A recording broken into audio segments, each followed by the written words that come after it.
Dia sangat padu, walaupun harga murah tapi kualiti padu. Okay best, sekarang ni kau mana belum like, komen, follow, share, perlu tepoh lagi dengan Arki Cabinet Design Ideas ni. Habis kena tepoh sekarang best. Sebab kita ada potongan harga apa ni untuk raya.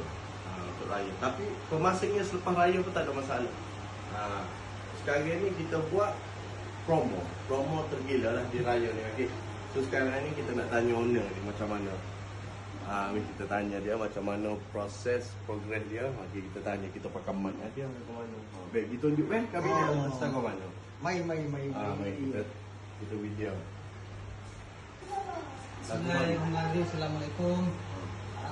Saya ingin mengucapkan jutaan terima kasih kepada Encik Syam dan seluruh timnya. Saya sebagai tuan rumah sangat berpuas hati dengan hasil kerja yang Encik Syam dan tim-timnya. Pemasangan sangat kemas, pemasangan sangat cepat dan teliti. Dari segi interior dia sangat padu, walaupun harga murah tapi kualiti padu. So kena tak?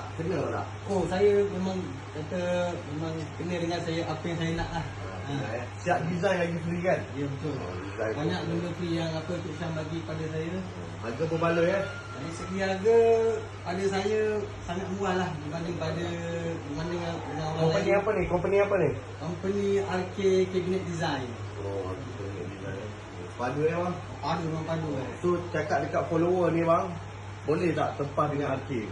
Kepada sesiapa yang berminat nak buat kabinet dapur ke, wardrobe ke, kabinet TV ke, boleh buat dengan RK Cabinet Design. Memang padu.